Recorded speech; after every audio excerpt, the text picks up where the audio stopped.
আমাদের আজকের অতিথি অ্যাডভোকেট মনজিল মোরশেদ। তিনি বাংলাদেশের সুপ্রিম কোর্টের একজন জ্যেষ্ঠ আইনজীবী এবং মানবাধিকার ও পরিবেশবাদী সংগঠন human rights and peace for Bangladesh HRPBর প্রতিষ্ঠাতা এবং সভাপতি। দীর্ঘদিন ধরে জনস্বার্থে আইনি লড়াইয়ের মাধ্যমে তিনি দেশের অন্যতম পরিচিত আইনজীবী হিসাবে নিজেকে প্রতিষ্ঠিত করেছেন। পরিবেশ সংরক্ষণ, নদী দখল, দূষণ প্রতিরোধ, পাহাড় কাটা, জলাশয় রক্ষা, বায়ু দূষণ, নিরাপদ সড়ক, ভোক্তা অধিকার, জনগুরুত্বপূর্ণ নানা বিষয়ে তিনি রিট আবেদন করেন। তার করা মামলায় দেশের উচ্চ আদালত গুরুত্বপূর্ণ নির্দেশনা এবং যুগান্তকারী রায় দিয়েছেন, যা জনস্বার্থ মামলার ক্ষেত্রে নতুন দৃষ্টান্ত তৈরি করেছে। আইনের শাসন, বিচার বিভাগের স্বাধীনতা, সংবিধান, মানবাধিকার এবং রাষ্ট্রের জবাবদিহি নিয়ে তিনি বরাবরই সোচ্চার। সাম্প্রতিক বছরগুলোতে বাংলাদেশের রাজনৈতিক এবং সাংবিধানিক সংকট, বিচার ব্যবস্থার স্বাধীনতা, আন্তর্জাতিক অপরাধ ট্রাইব্যুনালের কার্যক্রম, মত প্রকাশের স্বাধীনতা এবং রাষ্ট্র পরিচালনায় আইনের শাসন প্রশ্নেও তিনি প্রকাশ্যে তার মতামত তুলে ধরেন। বিভিন্ন জাতীয় এবং আন্তর্জাতিক গণমাধ্যমে তিনি নিয়মিত আইনি বিশ্লেষণ দিয়ে থাকেন এবং সমসাময়িক ঘটনা প্রবাহে নিয়ে একজন স্পষ্টভাষী আইনজীবী হিসেবে তিনি সকলের কাছে পরিচিত। আজকের এই সাক্ষাৎকারে আমরা তার সঙ্গে আলোচনা করব বাংলাদেশের বর্তমান রাজনৈতিক বাস্তবতা, 2024 সালে ঘটে যাওয়া ভয়াবহ ঘটনা এবং তার পরবর্তীকালে 2 বছর ধরে চলা নানা রকম আইনি অসঙ্গতি নিয়ে, এবং সর্বশেষ শেখ হাসিনার ঘোষণা যে তিনি ফিরে আসবেন এবং তার ফলশ্রুতিতে সরকার, জামায়াত ইসলামী, এনসিপি যেসব বক্তব্য রাখছে, যাকে বাংলাদেশের বর্তমান আইনি কাঠামোতে একটি ভয়াবহ অনাচার হিসেবে আমরা দেখতে পাই। এসব নিয়েই আজকে তার কাছে জানতে চাইব কি ভাবছেন তিনি এই শেখ হাসিনার ফিরে আসা এবং বিচারের মুখোমুখি হওয়ার ঘোষণাতে। চলুন শুনে আসা যাক অ্যাডভোকেট মনজিল মোরশেদ। ধন্যবাদ অ্যাডভোকেট মনজিল মোরশেদ যোগ দেওয়ার জন্য। আমরা আসলে একটু পিছনে শুরু করি, আমরা এটা নিয়ে কথা বলেছিলাম, তারপরেও শুরু করি। 2024 সালের ক্ষমতার পরিবর্তন, বিপ্লব নাকি সাংবিধানিক বিচ্ছেদ বাংলাদেশের? এটি আপনার ওই সময় অনেক কিছু বলা হয়েছিল, কিন্তু এটি কিন্তু আলটিমেটলি অফিসিয়ালি সেটেল হয়ে গেছে। এটা আপনার এখন বিপ্লবের বলার দরকার নাই, কারণ এটা গেজেট আকারেই এটাকে গণ অভ্যুত্থান হিসেবে অন্তর্বর্তীকালীন সরকারের সময় সবাই সম্মতি নিয়ে এটাকে অভ্যুত্থান হিসেবে স্বীকৃতি দেওয়া হয়েছে। কাজে এখানে বিপ্লব বলতে কিছু নাই।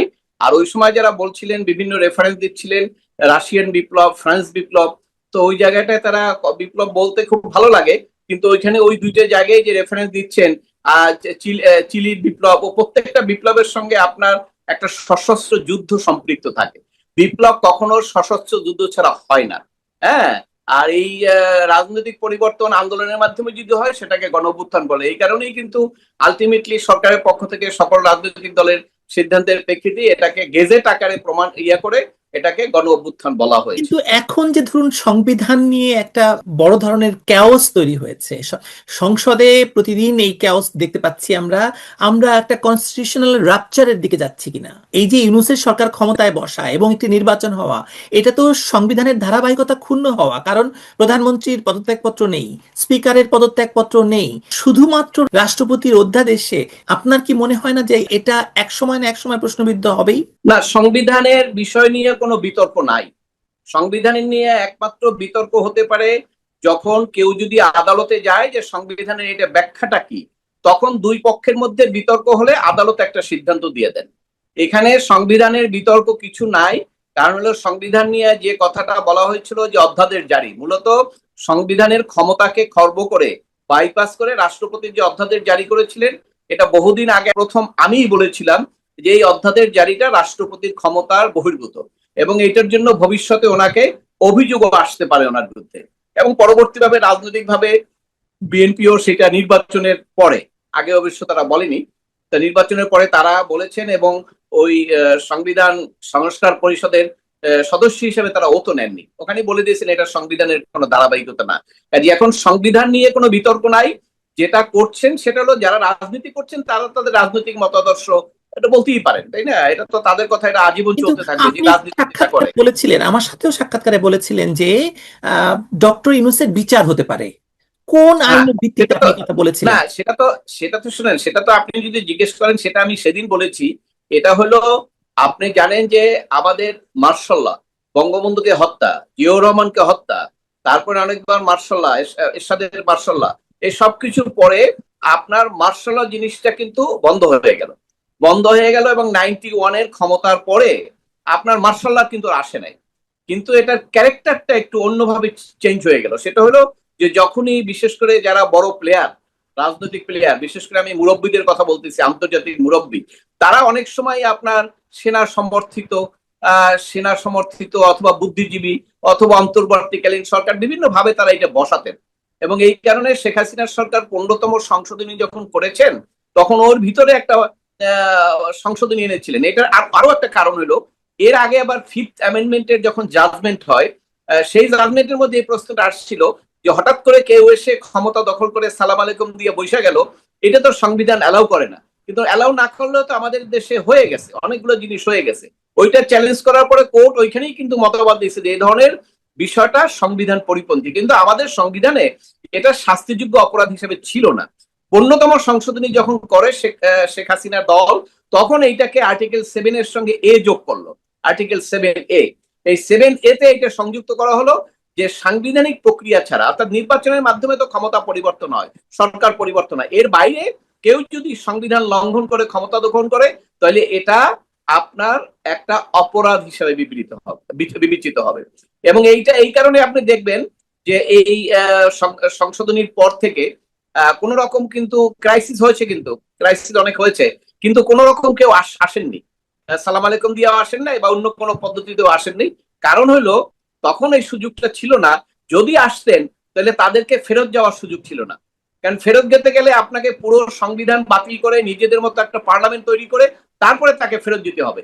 বাংলাদেশে তো দল আওয়ামী লীগ বিএনপি দুইটা মেজর দল, তারা যদি সেটা রাজি না থাকে তাহলে ওই রকম পার্লামেন্টও তো হবে না। এই জন্য আর ওইখানে কোনো আসার সুযোগ ছিল না। তাহলে কিন্তু আমি আসি হঠাৎ করে যখন আপনার এই ইয়েটা বন্ধ হয়ে গেল এবং এরপরে আপনার এই যে 15তম সংশোধনীর এই বিধানটা, এইটা কিন্তু চ্যালেঞ্জ করলেন আবার আমাদের বদিউল আলম মজুমদার সাহেব। তো বদিউল আলম মজুমদার সাহেব কিন্তু এইটা সহ পুরো 15তম সংশোধনী চ্যালেঞ্জ করলেন। তো সেখানে আদালতে আপনার সরকার পক্ষ এইটা এই আর্টিকেল 7A 7B এবং কেয়ারটেকার 54 এগুলোর ব্যাপারে বাদী বিবাদী দুইজনই একমত, যার ফলে আদালত ওইখানে রায় দিয়ে 7Aটাকে বাতিল করে দিলেন।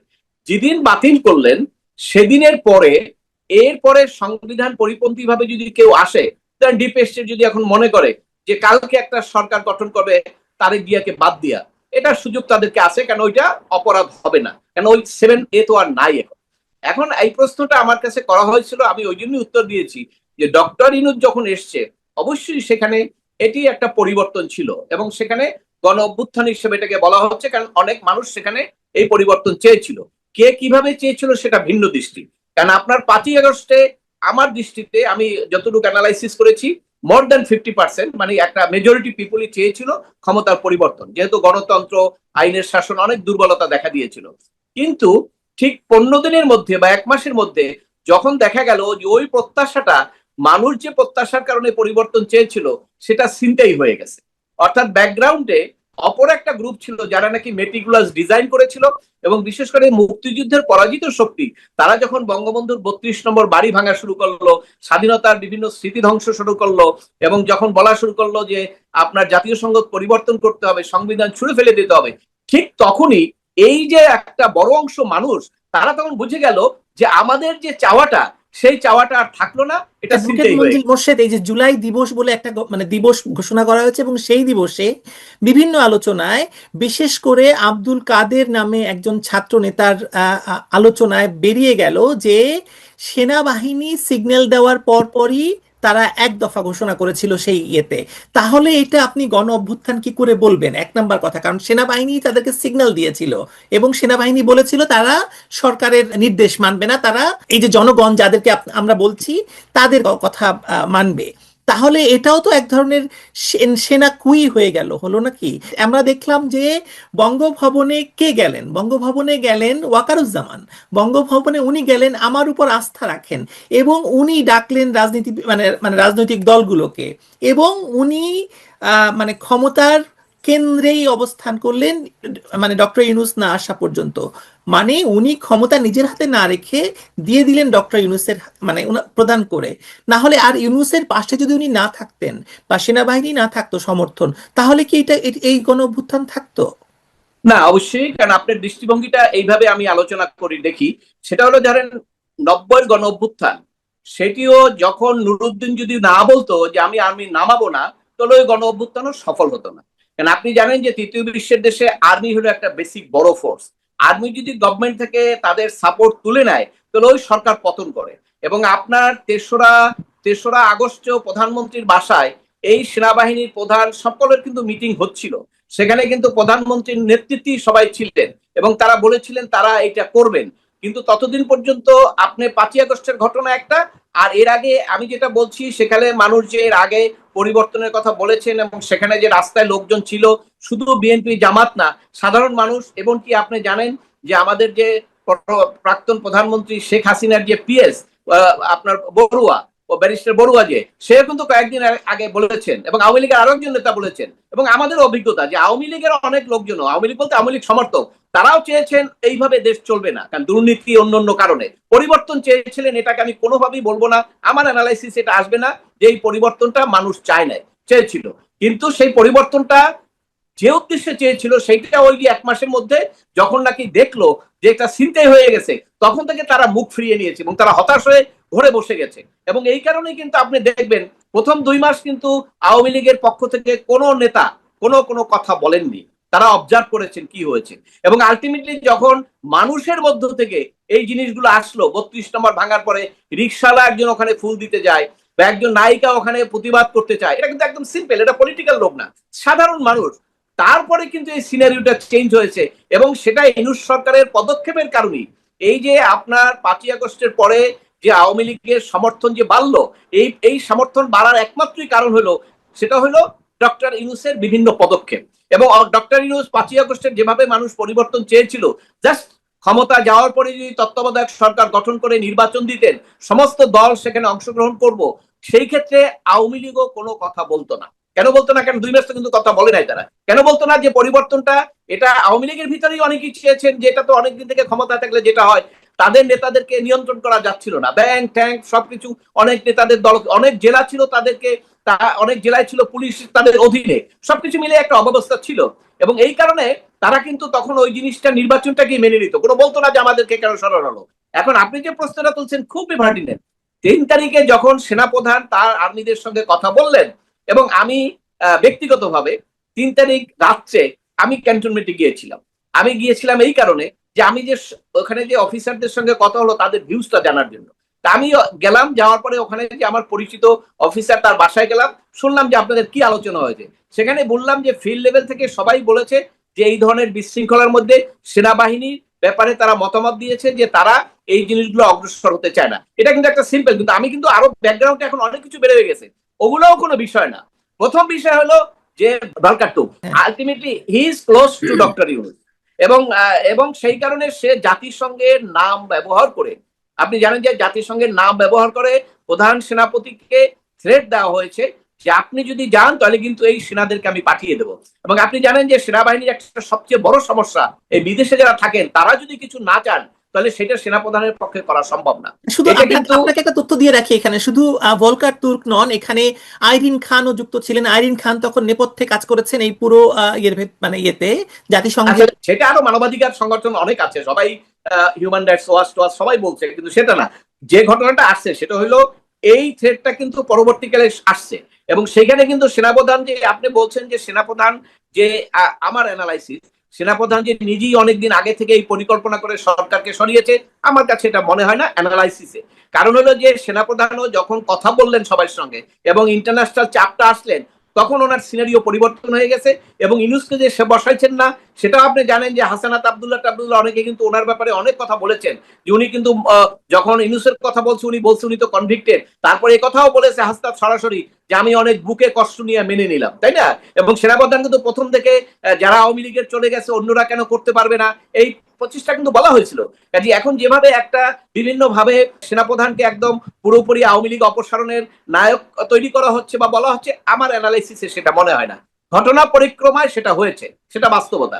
কিন্তু এই যে 3 তারিখের আগে যে 16 জুলাই বা আপনার যে আবু সাইদ মারা গেল 30 জুলাই, এই সমস্ত লোকজন রাস্তায় ছিল, তো লোকজন নামছে, প্রতিবাদ করছে। আমি নিজেই তো 2 তারিখে টেলিভিশনে যখন ওই ছাত্রদেরকে ধরলো, আমি তো হারুনকে প্রশ্ন করে বললাম টেলিভিশনে, যদিও টেলিভিশন আলারাও পরের দিন আমাকে খুব করেছে যে আমরা কোনো বিপদে পড়বো কিনা। আমি প্রশ্ন তুললাম যে হারুন সাহেব, আপনি যে ভাত খাওয়ালেন, এই ভাতের টাকা কি আপনি পকেট দিয়ে দিচ্ছেন না সরকারের টাকা?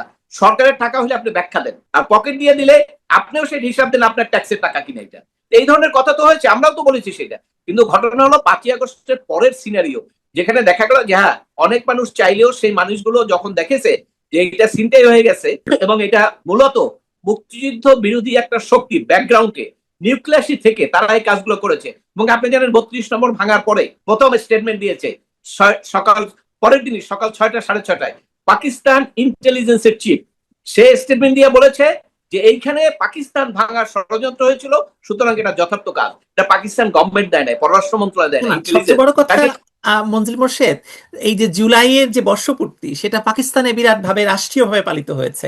আপনি ছবি দেখেছেন কিনা জানি না, বেশ রাষ্ট্রীয় ভাবে। এটা তো আমি, সেটা তো অবশ্যই, কারণ আপনি পাকিস্তানে পালিত হইতে পারে, তুরস্কে পালিত হইতে পারে, কারণ সমমানার লোক আছে না, পালিত তো হতেই পারে। এখনো তো এখানেও তো 5ই আগস্টের পরে যারা আছে ক্ষমতায়, তারা তো সব একই, তারা তো পালন করছে। এই জায়গাটা একটা বিতর্ক, জুলাই কিভাবে হয়েছে এটা গবেষণা হওয়া উচিত এবং প্রকৃত সত্য আসা উচিত। আমার একটা অ্যানালাইসিস, আপনার একটা অ্যানালাইসিস, যাই হোক, সেই হওয়ার পরে এখন জুলাই যখন হয়ে গেছে, সেখানে অনেক ঘটনা ঘটেছে। যেমন অভিযোগ করা হয় যে এই কি বলে, যারা সরকারে ছিলেন তারা এগুলো মেরেছেন। তারা আবার বলছেন স্নাইপার রাইফেল দিয়ে বাসার জানালায় বসা বাচ্চাটাকে কে মারলো। এগুলো অনেক বিতর্ক আছে, অনেক যুক্তিতর্ক এদিক ওদিক ফেলানো যাবে। এটা নিয়ে গবেষণা হোক, বের করা যাক।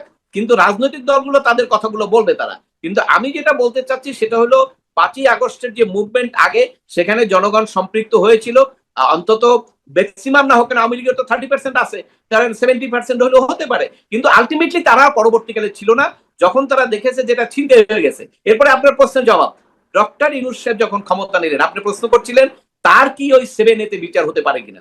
ওইটা আমি এক সাক্ষাৎকারে বলেছি, এখনো বলি আমি, আইনটা যখন বাতিল হয় তখন আর আইনটা কার্যকরী না। ডক্টর ইউনূস সাহেব যেদিন ক্ষমতা নিয়েছেন, যতদিন পর্যন্ত এই জুলাই সমর্থিত লোকজন ক্ষমতায় আছেন, ততদিন পর্যন্ত নিশ্চয়ই ডক্টর ইউনূসের বিরুদ্ধে তারা আর্টিকেল 7 কোনো প্রসিডিং ড্র করবেন না। এটা তো প্রসিডিং তো বাদই দেন, ডক্টর ইউনূসের আমাদের এত শিশু মারা গেল, মামলা নিচ্ছে না, মামলা করতেছে, তারপরে কোর্টে মামলা 3টে হয়ে গেছে, সবগুলো এই খারিজ, তাই না? কাজে ডক্টর ইউনূসের ব্যাপারে তারা কিছু করবে না। তবে যদি ভবিষ্যতে, রাজনীতিতে ভবিষ্যৎ অনেক কিছু হয়, যদি ভবিষ্যতে এই জুলাই আন্দোলনের বাইরে যারা আছেন তারা যদি কেউ ক্ষমতায় আসেন, তাহলে আর্টিকেল 7 ওই সময় বহাল ছিল। তারা যদি মনে করেন যেটা এই ক্ষমতা দখলটা, বিশেষ করে সরকার গঠনটা গণতান্ত্রিক ক্রিয়া হয় না, ভায়োলেশন অফ আর্টিকেল 7 হয়েছে, তাহলে তারা অবশ্যই সেক্ষেত্রে ওই ব্যবস্থাটা তারা নিতে পারবেন। তবে অবশ্যই ওই রকম দলকে ক্ষমতায় আসতে হবে। জুলাই নিয়ে আমার শেষ প্রশ্ন, সেটা হচ্ছে, ধরে নিচ্ছি ডক্টর ইউনূসের সরকারকে আমরা অবৈধই ধরে নিচ্ছি, আমরা বৈধ ধরছি না, এটা বিশেষ প্রয়োজনের সরকার ধরে নিচ্ছি। তারা একটি নির্বাচনও দিল, সেই নির্বাচনে আওয়ামী লীগকে বাইরে রাখা হলো এবং একটি বিতর্কিত নির্বাচন হলো। এই যে ধারাবাহিকতা চলছেই, এই অবৈধতার বা অনিয়মের ধারাবাহিকতা চলছে, এটাকে আপনি কেমন করে দেখেন? আপনি জানেন যে যখন প্রচন্ড গরম পড়ে, মানুষ আপনার নদীতে, পুকুরে, বিভিন্ন জায়গায় গিয়া সাঁতার কাটে গরম থেকে বাঁচার জন্য, তখন কি চায় মানুষ বলেন? আল্লাহ একটু বৃষ্টি দিও, আল্লাহ একটু বৃষ্টি দিও। এটাই হলো আপনার সর্বশেষ দাবি, আর কিছু চায় না। বৃষ্টিটা হইলে টেম্পারেচারটা কমবে। বাংলাদেশে 18 মাসে ইউনূস বাংলাদেশটাকে যা করছিল এবং বাংলাদেশটাকে যেভাবে আইনের শাসন ভূলুণ্ঠিত করা, বিচার বিভাগকে খর্ব করা, বিচার বিভাগকে মাটিতে মিশিয়ে দেওয়া, তারপরে আপনার এই যে বিভিন্ন বুড়িগঙ্গা নদীতে লাশ, এটা ওটা দুর্নীতি, তারপরে এই সমস্ত ছাত্রদেরকে আপনার বিভিন্ন ক্ষমতা দিয়ে মব ভায়োলেন্স তৈরি করে বিরোধী দলকে হত্যা করা, ব্যবসা বাণিজ্য করা, চাঁদা তোলা, এক কথায় বাংলাদেশ হয়ে গেছিল একটা অকার্যকর রাষ্ট্র। ওই মুহূর্তে কোনো অল্টারনেটিভ ছিল না, সব মানুষেরই প্রত্যাশা ছিল আল্লাহ তুমি একটা লাইন পরিবর্তন করে দাও। এবং সেই কারণে দেখবেন ওই ভোটে আওয়ামী লীগাররাও ভোট দিয়েছে, ওই ভোটে আপনার সাধারণ মানুষও ভোট দিয়েছে, কারণ তখন আর কোনো অল্টারনেটিভ ছিল না যে একটা নির্বাচন হোক।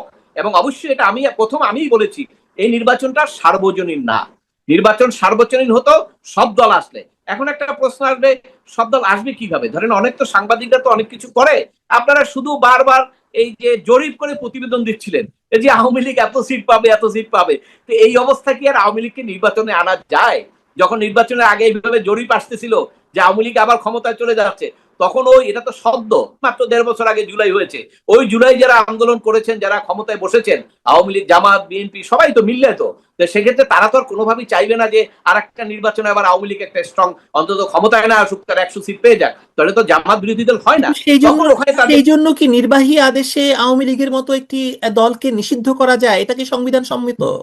না, এখন এইটা কোনো জিনিস যদি সংবিধান সম্মত না হয়, এটা আপনি বললে তো কোনো লাভ নাই। এটার জায়গা হলো আদালতে চ্যালেঞ্জ করা। নির্বাহী আদেশে জামাত ইসলামকেও বাতিল করা হয়েছিল, সে বাতিল কি টিকছে? বাতিল তো টেকে নাই, তাই না? একটা মুভমেন্টের কারণে জামাত ইসলামের আমিরের নামই কিন্তু সেনাপ্রধান প্রথম নিছে। তো আপনার পরিবেশ পরিস্থিতি, আজকে ধরেন আওয়ামী লীগ যদি সমবেত হতে পারে, আওয়ামী লীগ যদি শক্তিশালী হয়, আওয়ামী লীগ যদি মেজরিটি মানুষ আওয়ামী লীগের পিছনে চলে আসে, তাহলে এই সমস্ত নিষেধাজ্ঞার কোনো ভ্যালু থাকবে? কোনো ভ্যালু থাকবে না তো। আর এই যে নিষেধাজ্ঞা, এটাও তো আপনি জানেন এটাও একটা মেটিকুলাস ডিজাইন। কারণ বিএনপির সেক্রেটারি থেকে সবাই বলছিল আওয়ামী লীগকে তারা রাজনৈতিকভাবে মোকাবিলা করতে চায়, কিন্তু এই যে জামাত, এনসিপি যখন ওই সমস্ত জরিপ আসতেছিল, তারা জানে যে এখানে পার্লামেন্টে আওয়ামী লীগের একটা ভালো সিট আসবে, এই জন্য তখন তারা বুদ্ধি করে শাহবাগে মিটিং দিল, সবাই আসলো, বিএনপি কিন্তু যায় নাই। তখন তারা ইনুসি বুদ্ধি দিয়ে তাদেরকে বলছে ওখানে মিটিংটাকে আমার বাসায় ঘেরাও করো, এবং সেখানে ঠান্ডা পানি খাওয়াই খাওয়াই তারপরে বললো যে এইটা আমরা উপদেষ্টারা কইলো যে আমরা আপাতত কার্যক্রম নিষিদ্ধ করলাম।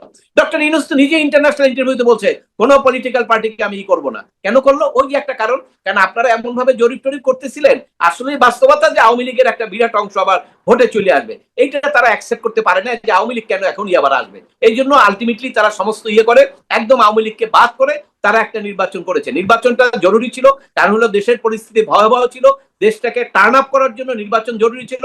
নির্বাচনে আমরা আওয়ামী লীগেরও ভোটাররা ভোট দিছে, হিন্দুরা ভোট দিছে, সবাই ভোট দিছে। এখন নির্বাচনটা সার্বজনীন না, এখন ভালো হবে নির্বাচনটা ভবিষ্যতে একটা সার্বজনীন নির্বাচন করাটা। নির্বাচনের পরে অ্যাডভোকেট মঞ্জিল মোর্শেদ, নির্বাচনের পরে সংসদকে ব্যবহার করে এই যে অধ্যাদেশগুলোকে আইনে পরিণত করা হলো, অধ্যাদেশগুলোকে মানে এটা তো ভয়ঙ্কর নজির হিসাবে থেকে গেল, কোনোটাই বাদ দেওয়া হলো না এবং আওয়ামী লীগকে নিষিদ্ধের ব্যাপারটাও বাদ দেওয়া হলো না। এবং এখন বলা হচ্ছে যে দল হিসেবে আওয়ামী লীগের বিচার করা হবে এবং তা করা হবে আন্তর্জাতিক অপরাধ ট্রাইব্যুনালকে ব্যবহার করে। এমনিতেই আন্তর্জাতিক অপরাধ ট্রাইব্যুনালে মানে এই যে ধরুন জুলাই হত্যাকাণ্ডের বিচার, এটাই তো আসলে বৈধ নয় বলে অনেকেই মতামত দিয়েছেন।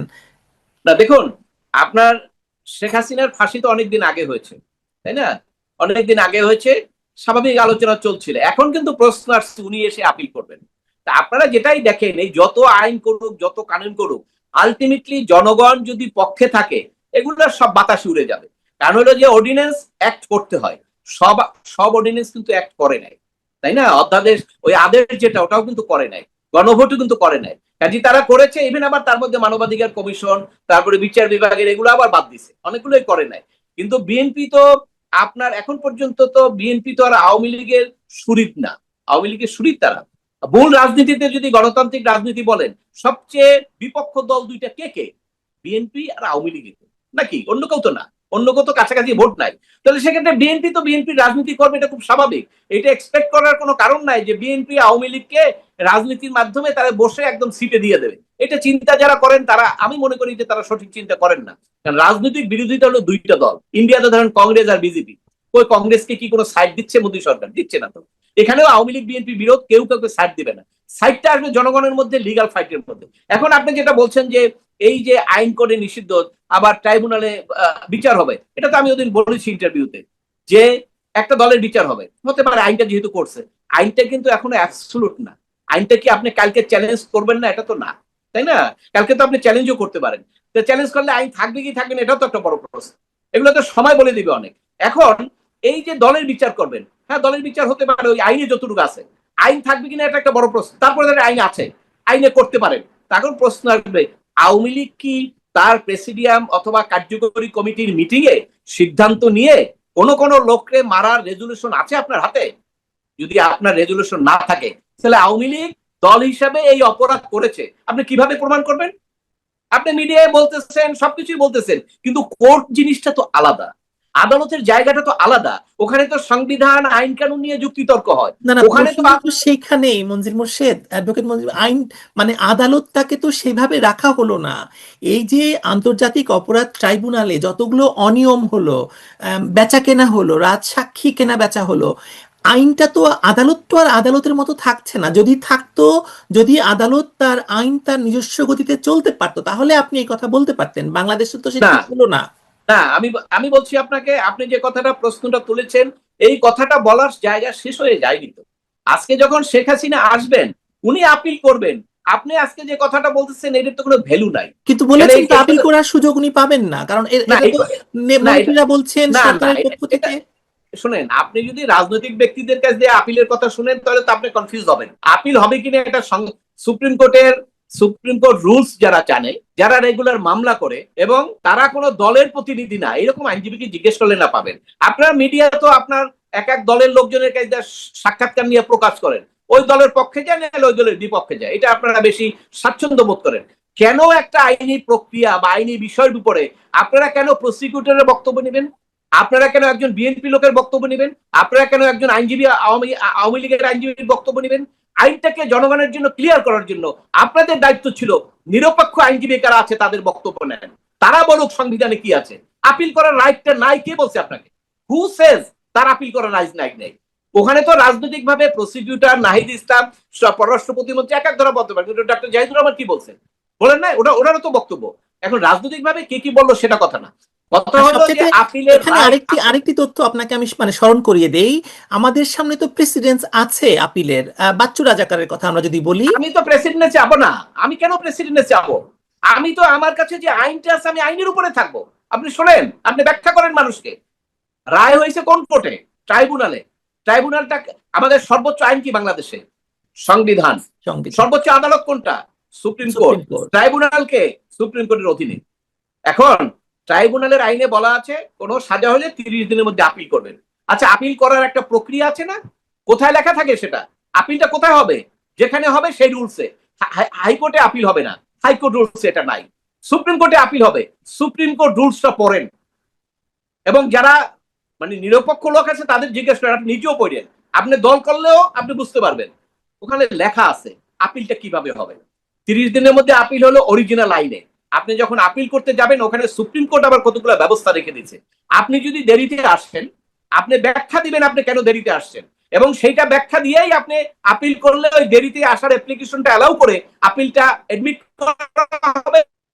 তারপরে আপনার ফাঁসির কেসে, ফাঁসি তো ফাঁসির কেসে যে পরে পরশুদিন শুনানি হয়, তার আগে কালকে যদি ফাঁসি কার্যকরী হয়ে যায় তা আপিলের কোনো ভ্যালু আছে?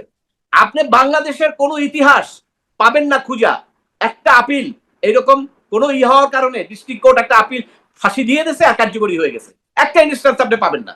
তাহলে এই যারা আইন জানে না, যারা আপনার আইন তো অনেকেই জানে না, এখন এটা আমাদের দোষ না, কারণ আইন জানার কথা না। আমি তো অনেক প্রফেসরকে জানি ল পড়ায়, তারাও তো সুপ্রিম কোর্টের প্রসিডিওরটা জানে না, তাই না? তারা তো একসময় বলে দিল যে ওই যে রাতের বেলা বললো ফেসবুকে ইয়ে দিল, আসো ঘেরাও করো, আওয়ামী লীগকে আবার ক্ষমতায় আনছে। ওখানে তো সুপ্রিম কোর্টের একটা মিটিং ছিল, জাজদের মিটিং।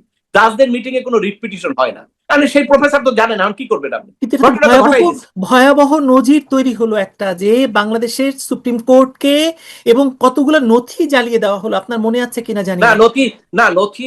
নথি জ্বালানো সেভ করার জন্যই চিফ জাস্টিস ওই সুপ্রিম কোর্ট জ্বালিয়ে দেওয়াটা যাতে না হয় সেটার জন্যই চিফ জাস্টিস তার পদত্যাগপত্র দিয়েছেন, এটা উল্লেখ করেছেন, মিডিয়ায় আসছে। এখন এইটাও ধরেন এই যে পদত্যাগটা কি স্বেচ্ছায় না জোর করে, এটাও কিন্তু ভবিষ্যতে যে আলোচনা হবে না আপনি এটা বললেন না। কেন আপনার ফিফথ অ্যামেন্ডমেন্ট কবে হয়েছে? ফিফথ অ্যামেন্ডমেন্ট কবে হয়েছে? রায় কবে হয়েছে দেখেন। ফিফথ অ্যামেন্ডমেন্ট ইলিগাল হয়ে গেছে না? মূল সিনেমা কি হয়েছে? তা আপনার বাংলাদেশে সবই হবে, সবই হওয়া সম্ভব। কাজে কেউ যদি একটা অন্যায় করে যদি মনে করে যে এটা আনটাচ থাকবে, আমি বাংলাদেশের মানুষ হিসেবে আমার মনে হয় আমার দেশের আইন কানুন যা আছে ওই রকম থাকার কোনো সুযোগ নাই। হ্যাঁ, আপনি জোর করে অনেকদিন কিছু রাখতে পারবেন, কিন্তু জোরটা আজীবন চলে না। এরশাদ সাহেবও জোর করে অনেকদিন থাকতে চেয়েছিলেন, থাকতে পারেন নাই। তারপরে বিএনপিও থাকতে চেয়েছিলেন, থাকতে পারেন নাই। আওয়ামী লীগও থাকতে চেয়েছিলেন, থাকতে পারেন নাই। এটা পরিবর্তন হবে কেন? আমরা যে মানুষ, আমাদের যে ক্যারেক্টার, বাংলাদেশে যারা ভূখণ্ডে বসবাস করি, আমরা খুব দ্রুত অরিজিনালটা, পূর্বের ইতিহাসটা ভুলে যাই এবং আমরা খুব রিয়েক্টিভ, ইমোশনাল। ন্যাচারাল কারণে, আমরা যেহেতু সামুদ্রিক বাতাসের আশেপাশে নদীর বসবাস দেশের মানুষ। হ্যাঁ, হ্যাঁ কাজে সেই কারণে এটা আপনার খুবই ন্যাচারাল যে কোনো সময় মানুষ এটা রিয়াক্ট করবে। আপনি এটা কোনো কারণ বলার নাই যে সুপ্রিম কোর্টের বিচারকদের যে অবৈধভাবে ইয়ে করলেন এটা আজীবন এটা অ্যাপ্রুভ হয়ে যাবে, আমি তো মনে করি না। মজিল মোর্শেদ, আমি একটা আপনাকে আবার জুলাই প্রসঙ্গে একটা প্রশ্ন করতেই চাই। সেটা হচ্ছে যে ধরুন জুলাইতে দুই পক্ষই মানে এক পক্ষ আরেক পক্ষকে অভিযোগ করছে যে সে মানে সরকার অতিরিক্ত বল প্রয়োগ করে মানুষকে হত্যা করেছে, আবার আমরা দেখতে পেলাম পুলিশ হত্যা করে ঝুলিয়ে রাখা হয়েছে এবং আওয়ামী লীগের নেতা কর্মীদের হত্যা করা হয়েছে। তো আপনি শেখ হাসিনাকে হত্যাকাণ্ডের দায় দিয়ে তার ফাঁসি দিচ্ছেন, আর যারা মানে শেখ হাসিনাকে সরানোর জন্য মানুষ মারলো, পুলিশ মারলো, তাদেরকে আপনি ইন্ডেমনিটি দিচ্ছেন। তো এক আচ্ছা, যাত্রায় দুই ফল কি করে হয়, আমাকে এটা একটু না যদি বলেন। শোনেন, এই আলোচনাটা আপনার করাটা প্রয়োজন নাই, কারণ হলে এইটা একটা লিগ্যাল ডিসকাশন। এই ডিসকাশনটাই শেখ হাসিনা আসলে এটা সলিউশন হয়ে যাবে, বুঝছেন? আমি আপনাকে স্পষ্ট করি, এইটা রাজনৈতিক ডিবেট আপনি করতে পারবেন, there will be no solution. কিন্তু এটা কেমনে হবে? শেখ হাসিনা যদি আপিল করে সেখানে উনি বলবে, ওনার আইনজীবীরা নিশ্চয়ই বলবে, অলরেডি তো ওনার লয়ার যে চিঠি দিয়েছেন ট্রাইব্যুনালের কাছে, তার মাধ্যমে তো আমরা মিডিয়া অনেকগুলো পয়েন্ট জেনে গেছি। একজন আইনজীবী হিসেবে তো আমি দেখছি এই জিনিসগুলো যখন আদালতে প্লেস হবে তখন অনেক কিছুই থাকবে কি থাকবে না এটা একটা সন্দেহ, এই সাজাও কি থাকবে কি থাকবে না এটা একটা প্রশ্ন, বিচারটাই এখানে করাটা সমীচীন হয়েছে কিনা এই প্রশ্ন তো আদালতে আসবে। তা আপনি সেটার জন্য তো ওয়েট করতে হবে। সেটার আপনি না করে তো মুখে মুখে আমরা যদি যাই বলি এটার তো কোনো রেজাল্ট আসবে না। আর সবচেয়ে কথাটা হলো এই যে আইনের বিষয়টাকে, এখন আপনি ধরেন আজকে যে এই ঘটনাগুলো ঘটছে, এই ঘটনাগুলো ঘটছে এখনো ঘটছে, কারণ হলো যে এখানে একটা দল, বিশেষ করে আপনার যাদের 30% সাপোর্টার আছে বলা হচ্ছে, সরকারও বলে, কিন্তু তাদেরকে আপনি যদি রাজনীতি করতে না দেন তাহলে তারা কি ঘরে বসে থাকবে? কেউ বসে থাকে বলেন? বসে থাকবে না, তো তারা কি করবে তখন? এইটা তো রাষ্ট্রের জন্য একটা ভয়াবহ জিনিস হবে। এই কারণে এই যে কিন্তু সমস্যাগুলো আছে। কিন্তু মনজিল বলেন। মোর্শেদ, আজকেই আজকেই মানে গতকাল রাতেই ক্যাবিনেট মিটিং এ প্রধানমন্ত্রী তারেক রহমান নির্দেশনা দিয়েছেন যে আওয়ামী লীগের উপর আরো আরো বেশি নির্দয় হতে, কঠিন হতে, কঠোর হতে সরকারকে। মানে আপনি কি করে আশা করছেন? জেলের ভেতরে মারা যাচ্ছে, কারাগারে মারা যাচ্ছে, মানে আইনি হিসাবেই মানে বিভিন্ন পত্রিকার রিপোর্টেই 43 জন মারা গেছে হচ্ছে মানে কারাভ্যন্তরে।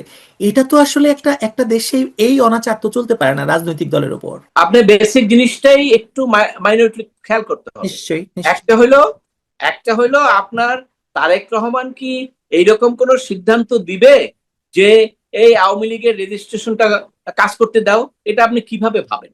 আমি তো আগেই বললাম যে সবচেয়ে বিপরীত অবস্থানে দুইটা দল গণতান্ত্রিক পদ্ধতিতে, আওয়ামী লীগ আর বিএনপি। এখানে বিএনপিও যেমন আওয়ামী লীগকে দিবে না, আওয়ামী লীগও কিন্তু অনেক নির্বাচনে টেকনিক্যালি তাদেরকে আসতে দেয় নাই, তাই না? এটা তো বাস্তব সত্য। কিন্তু নিষিদ্ধ দিবে তো না। করেনি। রাজনীতিতে শোনেন, রাজনীতিতে কেউ কাউকে স্পেস দেয় না, এটা একটা অটো সিস্টেম।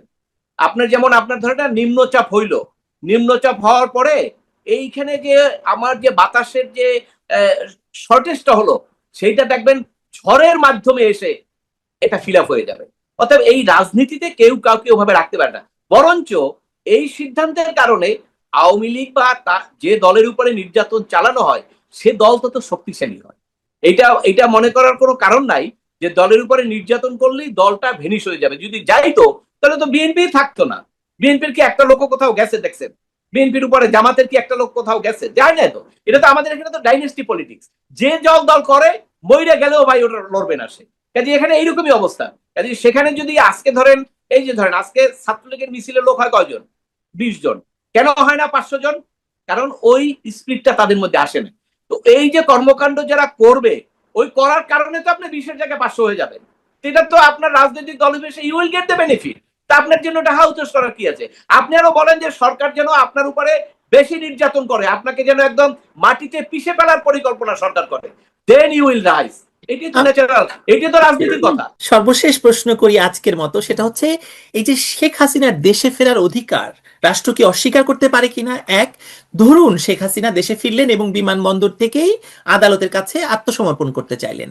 বাংলাদেশের সংবিধান, ফৌজদারি আইন, বিচারিক নজির অনুযায়ী রাষ্ট্র কি তাকে দেশে প্রবেশে বাধা দিতে পারে কিনা, নাকি একজন নাগরিক হিসাবে দেশে ফিরে আইনি প্রতিকার চাওয়ার অধিকার মানে মানে ইয়ে করতে পারে, রদ করতে পারে? আচ্ছা, আপনি যে রাষ্ট্রের কথা বলছেন, রাষ্ট্র কি এরকম কিছু বলছে? আমি তো শুনি নাই। আমি কোনো আলোচনা এখন পর্যন্ত শুনি নাই যে রাষ্ট্র বলছে শেখ হাসিনাকে আসতে দিবেন। যারা বলছেন তারা তো রাষ্ট্রের কেউ না। আর রাষ্ট্রের পদক্ষেপ তো রাষ্ট্র নেবে, সেটা তো রাজনৈতিক দল নিতে পারবে না, তাই না? যেমন নাহিদ ইসলাম বলছে যে তার ফাঁসি আসলে কার্যকরী হবে। নাহিদ ইসলাম কি কইলো না কইলো, আইনের কি কিছু ধারে তাতে যায় আসে? বলেন, কিচ্ছু যায় আসে না। আর আপনি ওর বক্তব্য শুনতে পারেন, তার কর্মীরা তার উৎফুল্ল হবে, কিন্তু আইনের ব্যাখ্যাটা তো অন্য। সে আপিল করতে পারবে, আসবে এবং স্থগিত হবে। এখন আপনি যে বলছেন রাষ্ট্র কি তাকে বাধা, রাষ্ট্র তো অনেকদিন থেকে ইন্ডিয়ার সঙ্গে সম্পর্কটা ভালো হচ্ছে না। 2 বছর আগের কথা বলেন, বারবার বলছে শেখ হাসিনাকে পাঠাই দেন, পাঠাই দেন। এখন তো রাষ্ট্র এখন পর্যন্ত কিছু বলে নাই। শেখ হাসিনা বলার পরে এখন আপনার ডিসেম্বরের আগে আপনি বুঝতে পারবেন যে রাষ্ট্র এটা বলবে কি বলবে না। কারণ এখন পর্যন্ত ওই প্রস্তাবটা এখন আনার দরকার নাই। রাষ্ট্র তো আপনাকে বলে নাই যে আপনাকে আসতে দিবে না। হ্যাঁ, পরিবেশ হতে পারে কখন, যখন নাকি শেখ হাসিনা বলবে আমি আসবো, এবং শেখ হাসিনার যদি সমর্থকরা বলে, লক্ষ লক্ষ সমর্থক যদি বলে আমরা এয়ারপোর্টে যাবো তাকে রিসিভ করতে, আবার একই দিকে যারা ফাঁসি চায় তারা বলবে আমরাও যাবো শেখ হাসিনাকে আক্রমণ করার জন্য, তখন পরিস্থিতির কারণে রাষ্ট্র হয়তো তখন তাকে আসতে দিবে কি দিবে না, এটা রাষ্ট্রের তখন চিন্তার ব্যাপার। আর তখন চিন্তা হইলেও ওই যে আপনি বললেন না অল্টারনেটিভ কি, অল্টারনেটিভ আদালত। এরকম অনেক লোকই তো আসতে চায় না। গোলাম আজমকেও তো দেশে আনার জন্য অনুমতি ছিল না, আসছে না। তার পাসপোর্ট নিয়ে, নাগরিকত্ব নিয়ে সুপ্রিম কোর্ট পর্যন্ত রায় হয়েছে না, তো হয়েছে তো। এখন এখন পর্যন্ত আমি এই আলোচনায় যাবো না, কারণ শেখ হাসিনাকে আসার জন্য তো বাধা দেওয়া হয় না। বরঞ্চ রাষ্ট্র শব্দে ইন্টারপোলও ইয়ের থেকে পাঠাইছে, পাঠাও। আর এখন তো তারা প্রতিনিয়ত বলতেছে, সেদিনও চিঠি পাঠাইছে আসেন, আর শেখ হাসিনাও বলতেছে আমি আসবো। তো এখানে তো কোনো কন্ট্রাডিকশন নাই। এখন কন্ট্রাডিকশন আপনি আসবেন ডিসেম্বরে, যখন উনি আসবেন, যদি আসার ডেট দেন, তখন দেখবেন ওই যে বললাম যে সিচুয়েশনের কারণে তখন হয়তো রাষ্ট্র যদি দেখে যে এখানে একটা অরাজক সৃষ্টি হবে, কারণ দুই পক্ষ যদি লক্ষ লক্ষ লোক বিপরীতধর্মী অবস্থানে যায়, পুলিশ তো এরকম মেরুদণ্ড নাই, আর সেনাবাহিনীও কখনো গুলি করবো এটা বলতে পারবে না, খুব লিমিটেড স্কেলে বলতে পারবে, কারণ তারাও তো ইন্টারন্যাশনাল প্রেসারে আছে। সেই জায়গায় তখন সরকারই বলবে যে এই গন্ডগোল এখন করতে দেওয়া যাবে না, এয়ারপোর্টে 144 দিয়ে দেবে, অথবা আপনাকে ট্রাভেল পাস দিবে না। যখন আপনাকে ট্রাভেল পাস দিবে না, তখন আপনি যে প্রশ্নটা করছেন এইটার জায়গা, তখন আপনাকে যখন আসতে দিবে না, তখন আপনার পক্ষে, শেখ হাসিনার পক্ষে তার আইনজীবীরা কোর্টে একটা রিপিটিশন করবে, আমি আসতে চাই, আমাকে আসতে দিচ্ছেন, কোর্ট রায় দিবে, আসতে হবে তাকে। আপনি এখনো বাংলাদেশের মানে মানে আদালত, বিচার বিভাগ স্বাধীনতার উপরে আশাবাদী? এখনো সবকিছু শেষ হয়ে যায়নি। কারণ হলো দেখেন, এই 12ই ফেব্রুয়ারির আগে কোর্টে গেলে 5ই আগস্টের মামলা সে যেই হোক শুনবো না। আর এখন তো পরশু দিনে তো আসামি 30 নম্বর আসামি, তাকে তো কোর্ট জামিন দিল, যে সিনারিও চেঞ্জ হয়েছে না। আর আমরা কি মনে করি যে শুনেন, অনেক কিছু আছে রাজনীতিতে, ফিল্ডে যেটা সম্ভব আদালতে সেটা সম্ভব না। হ্যাঁ, অনেক কিছু আছে, বিচার বিভাগ এখনো আগের মতো শক্তিশালী হয় নাই, কারেক্ট, কিন্তু 12ই ফেব্রুয়ারির পরে সিনারিও তো একটা ডিরেকশন চেঞ্জ হচ্ছে। আর আপনি যত দিন যাবে ততই কেন, একটা মানুষ তো নিজে বুঝে শুনে একটা অন্যায় করতে পারে না। আপনি ধরেন একজন লোককে ফাঁসি দিবেন, আপনি বিচারক, আপনাকে কি আল্লাহর কাছে জবাবদিহি করতে হবে না? বিচারকের তার তো কোনো জবাবদিহি নাই, একমাত্র জায়গা হলো আল্লাহর কাছে জবাব দিব, তাদের বিচার নাকি আগে হবে। যে বিচারক আছে তারা জানে না এটা, সে কি একজনকে ফাঁসি দিয়ে ওইভাবে চলে যাবে? এটা তো হবে না। এবং আমি এই জন্যই আশাবাদী যে দিনে দিনে পরিবেশ পরিস্থিতি চেঞ্জ হবে, এবং একটা এমন হইতো যে আওয়ামী লীগ একটা দল যেখানে তাদের সাপোর্টার না, ধরেন কমিউনিস্ট পার্টির মতো অন্য ছোটখাটো দল, তাহলে অনেক কিছু হইতো, অনেক কিছুই সম্ভব। কিন্তু এত বড় একটা দল যাদের একটা ভূমিকা আছে, এবং যাদের আপনার স্বাধীনতা যুদ্ধের সঙ্গে যাদের নাম আছে, এবং বঙ্গবন্ধুর নাম আছে যে দলের সঙ্গে, সেইখানে এই দল এক দেশ দিয়ে চলে যাবে, আর এটা কেউ কল্পনা করবে, আর এটা কেউ বিশ্বাস করবে, এটা আমি বিশ্বাস করি না। তবে হ্যাঁ, time will take own course, সময় আসলে সবই ঠিক হয়ে যাবে। অশেষ ধন্যবাদ অ্যাডভোকেট মনজিল মোরশেদ। আমরা আবারও কথা বলবো, আরো কিছু বিষয় আছে যা শেষ হলো না আজকে, আপনি নিশ্চয়ই আরেকদিন সময় দিবেন। থ্যাংক ইউ, আপনাকে ধন্যবাদ। জি জি, ধন্যবাদ।